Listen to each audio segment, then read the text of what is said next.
Hello, welcome to my channel. My name's Alexander and this week I'm going to review The Catcher in the Rye by J.D. Salinger. And I don't know what to say about this book. Or rather, I have so many things, so many contradicting things to say that I don't know where to begin. Is it a good book? I don't know. I distinctly remember telling myself while I was reading it, I don't like this book. That was several months ago, and now I want to read it again.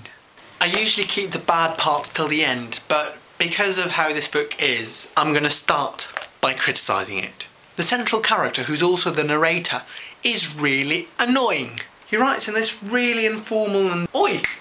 Plot summary. There is no plot. Holden Caulfield, the main character, is walking around in the streets of New York because he's just been thrown out of his school and he doesn't want to go home and face his parents.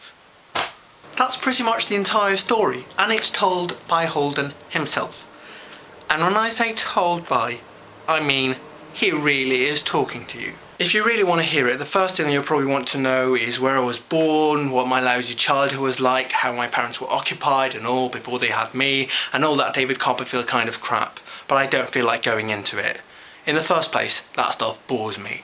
In the second place, my parents would have about 2 hemorrhages apiece if I told anything pretty personal about them. And it's like that all the way through the book. Holden has not got a glamorous way of speaking. He uses American slang, the same kind of expressions over and over again. He even admits in the book that he's got a lousy vocabulary. On top of that, he's really not a nice person. He does not seem to like anyone. He criticises everybody, and then the things that he doesn't like about other people, he does those things himself. That is very hypocritical of you, Mr. Holden Caulfield. And so you have to listen to him while he walks around in the street, calls up ex-girlfriends, goes to pubs and feels sorry for himself. Gah.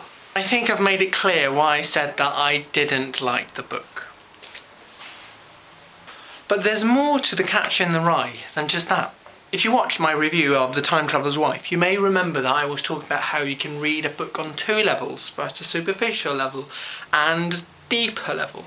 In The Catcher in the Rye, everything is in that deeper level. Everything in this book is written on purpose. J.D. Salinger, when he wrote this, knew that he wasn't giving this book an actual plot. Because in real life, there isn't a plot. Life is nothing but a sequence of events, and it's your job to try and find meaning in those. Furthermore, when J.D. Salinger lets Holden Caulfield tell the story, he knows that he's writing the story from the perspective of this selfish, arrogant, narrow-minded twat. And the reader isn't asked to feel sympathetic for Holden. The reader's job is to try and filter what Holden says in order to extract the truth from his opinionated tale.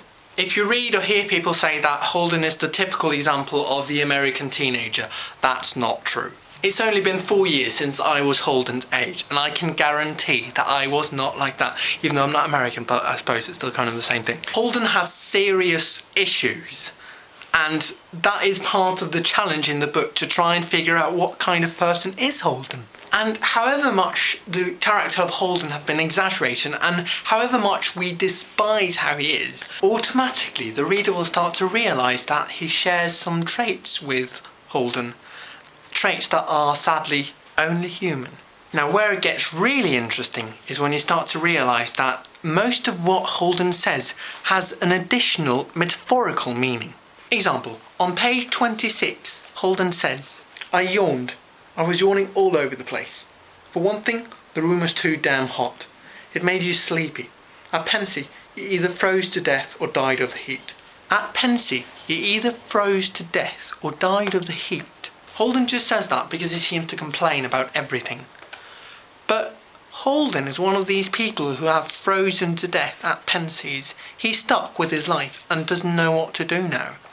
And later in the book, we'll get told about another person at Pensy's who died of the heat. And the book is riddled with small innocent phrases like that either says something about something that has happened or will happen, or just something revealing about Holden's character. And that's why, despite what I said earlier, I really want to read this again. Final remarks about the book. If you're just a casual reader and you're just looking for a good story, no way. But if you're interested in something more, something that makes you really get into the text and think about it. This is really good. You'll often see The Catcher in the Rye in those lists of 50 books you need to read before you die, and it deserves its place there. Hope you enjoyed the book review. Next review coming up very soon.